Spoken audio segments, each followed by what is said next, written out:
Naku po, ito na ang matinding sinapit ni Bongo.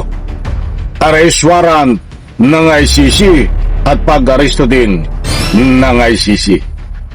Alright, welcome back to my YouTube channel. I'm Andy's Vlog. Aba, ay talagang tuloy-tuloy at dire-diretso ang paglabas ng arrest warrant nitong mga kasangkot ni Digong Duterte. Nauna na hong nilabasan itong si Bato de la Rosa na ngayon po ay nakatakas diyan sa loob ng Senado at nagtatago po ngayon. Ito po naman ang bigyan naman natin ng ating highlight. Usapang Bongo. Usapang arrest warrant. Paglabas ng arrest warrant at siyempre pag-aresto din ng ICC kay Bongo. Kaibigan, isang like sa video na ito kung nagustuhan nyo po. Please subscribe my YouTube channel. Matindi ho, mga mahal kong taga-subaybay. O sige, yung mga hindi naniniwala na walang ICC. Kasi nung hindi pa lumalabas ang arrest warrant dito kay Bato, yung sinasabi nitong mga didilis, nawala, hindi totoo yan. Tapos kapag nandiyan na ang arrest warrant, mag-iiyakan ng mga DDS at DDLS, magrarally dun sa harap ng Senado, katulad nung nangyari kay Bato. Anak ng katakot-takot. Sabagay, karamihan nga sa mga DDLS ay may sayad, pero hindi po lahat. Katulad ng kanilang amo na si Sara Sayad, kaya may sayad din po ang kanyang mga tagasunod, but hindi po lahat. Ito, usapang Bongo. Nako, ay talagang inisa-isa ng ICC ho itong mga ito. Kailang naman kaya si Sara Sayad kukunin ng ICC? Kasi marami yung nagtatanong kung kailan kukunin ng ICC si Sara Sayad. Nako, paano na ba ito? May impeachment, may ICC pa. Ito mga kaibigan, shoutout po sa lahat. Ibabagi ko po sa inyo itong usapin ng paglabas din ng ICC warrant nitong si Bongo Lloyd na base actor. Mahilig sa drama rin ho ito. Nasangkot din ho ito diyan sa drama na putukan sa loob ng Senado para makalabas at makatakas, patakasin si Bato. Talagang ano pang ginagawa nito mga DD senador na ito diyan sa loob ng Senado? Ay anong kakapalo ng apog nitong mga ito? Di po ba? Instead, salit na magtrabaho para sa kapakinabangan ng taong bayan, ay wala ho o gumawa man lang kayo ng batas na pakipakinabang dyan. That's why ang ginagawa nyo ay mambubutas. Ay papasarap tayo doon. Ito, daanan natin kape, daanan ko lang pang konti yun. Konti lang. Ito, daanan natin konti. Tanong ngayon ay isusuko din ba ng gobyerno? Andali, Tanong ngayon ay isusuko din bakit ba ng nawala? gobyerno? Sandali ho.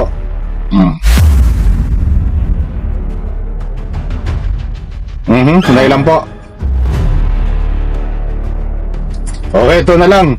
Mga kaibigan, medyo nawala ang signal ko dito sa aking kinalalagyan. Kaya ito na lang ang ibibigay ko po sa inyo. Kasi may video po siya Mga kaibigan, may video si Bongo na tungkol dito sa ang tanong ngayon kung susuko din si Bongo sa gobyerno ng ICC. Kung susuko ng gobyerno sa ICC. Saka po natin puntahan nyo kasi nawala ang signal ko dito sa baka nandito na. Nawala talaga. Ito po, ipa-plus ko na lang sa screen. Mga mahal kong taga-subaybay, sayang nun nandiyan po, naka-plus sa screen. Bongo, sunod kay Bato de la Rosa, na isyuhan ng ICC warrant. Nako, ay matindi. Ito po ay kalalabas pa lang na mainit na balita. Buhat po dito sa Pilipinas Today. Yung po sanang ipapanood ko sa inyong video at ipaparinig ay buhat naman sa News 5 Subalit na nawalan po tayo ng signal dito sa ating kinaroroonan ngayon, hindi ko ma-play. Kaya tinalang kong ibinahagi ko po sa inyo. Hindi po ito fake news. Mga mahal kong taga-suway, babasahin po natin ang nilalaman. Buhat po sa Pilipinas Today. Ito ho. Matapos isyuhan ng arrest warrant ng International Criminal Court, ICC, Senador Ronald Bato de la Rosa, Senador Bongo naman ang susunod na ipapaaresto ng International Tribunal kaugnay ng Crimes Against Humanity charges na malapit na ang kaalyado nilang si dating Pangulong Rodrigo Duterte ayon kay former Senador Sonny Trillanes. O sa maniwala po kayo sa hindi, doon po sa mga hindi naniniwala, lalo na itong mga DDLs at DDS na ito hindi totoo, di huwag kayong maniwala. Huwag kayong iiyak kapag nandiyan ang arrest warrant. Huwag kayong magrarally diyan sa mga daanan para sabihin, huwag arestuin. Probe na ho yan. Nung kay Digong noon, ayaw ding maniwala ang mga tulongges na mga DDLs. Tapos nung dumating ang arrest warrant, ay nag-iiyakan ho. Pati ang kanilang mga taga-suporta na didilis ang utak tulongges. Tapos nung yung kay Bato, ayaw ding maniwala ho.